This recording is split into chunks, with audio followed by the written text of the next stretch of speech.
COVID-19.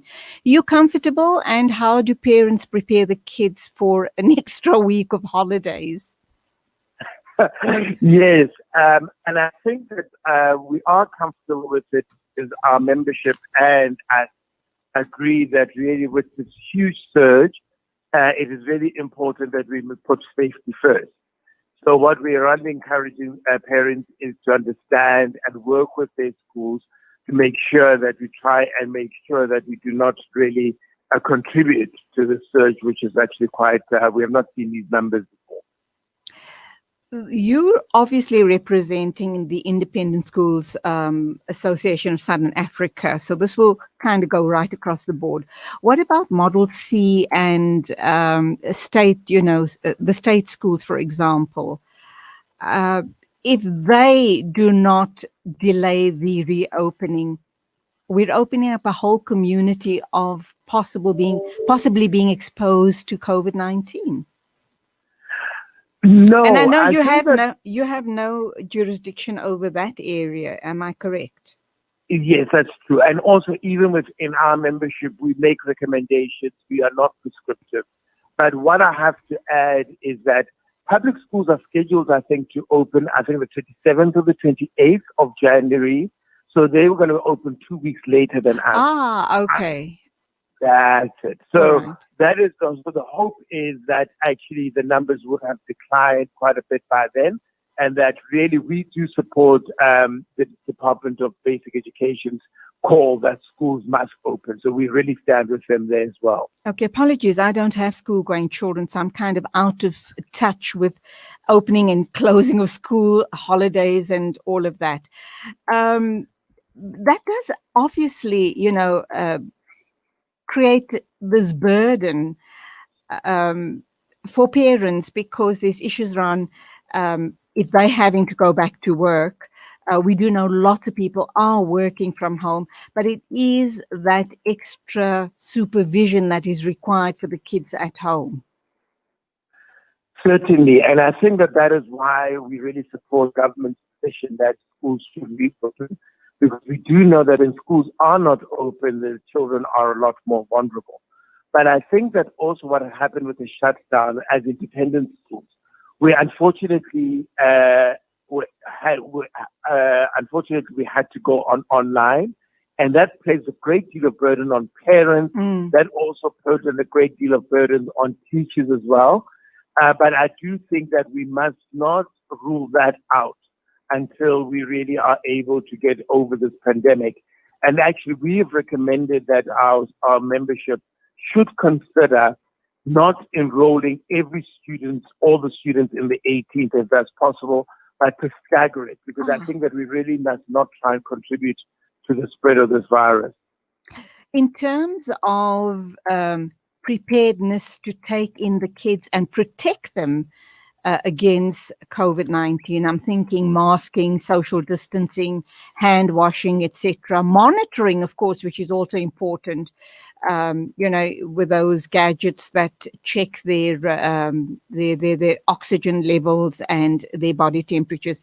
Is all of that in place, and are you comfortable that your members are very vigilant in this area? Yes, we are. And I think also what we have learned, but I think both in public and independent schools, is how to manage the pandemic and the virus. So what we have seen is that many schools, because of the monitoring is so effective, you can isolate where there's instances in which students have become positive, and that portion of that population then goes online and remote until such time as they've finished their quarantine period. But I think that also what we need to really consider as a nation is that now we are seeing that this new variant is far more contagious, and also it's seeming, but we don't have the full evidence yet, that it affects younger people a lot more than the previous round. So that is why we need to be extra vigilant. And I know that it's very difficult when parents are going back to school, but we really need to try and understand that all of us must actually pull together and try and remain safe. Absolutely. I'm talking from firsthand experience. one of my family members, a 32-year-old adult, is seriously ill in hospital with COVID-19, and we pray for his full and total recovery as we pray for the entire nation. I haven't heard about cases in younger children, your under teens, your under 12, under 10-year-olds. Have you come across any such cases? Yes, there has been transmissions in our schools for children, even in preschool, but obviously it's not affecting them as much. But the other danger, and I think that certainly I really feel bad for your relatives and all those who are sick with this virus. But the worst thing about that we're struggling with at the moment is that once we even have the vaccine, all of them have been tested on people over the age of 18. Oh, yep. And so the recommendation is that the vaccines that I know that have been approved around the world have been that people over 18 and above should be taking the vaccine. So we really still do not know when children will be eligible to take the vaccine as well. No? Right. I'm going to be talking to a doctor of pharmacology later on in the show, and I'm going to pose this very question to him. I think it's very important that we get an answer on that. Right. So we really pleased to hear that you guys are all ready and, ready to go in. And you did also indicate that you're going to try and stagger the intake just in everybody's best interests.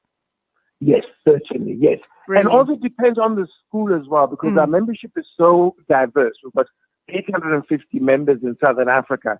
So some schools could actually maybe take in more pupils than others. And also with the present regulations, it seems that in enclosed areas, you cannot have more than 50% capacity. So that is also why we're saying, let's wait until Friday the 15th, and hopefully government or the president will inform us of what is the next steps when these regulations expire. Okay, now, Lebogang, there's another issue at hand here, and I think a lot of parents are worried and possibly even a bit exasperated by this.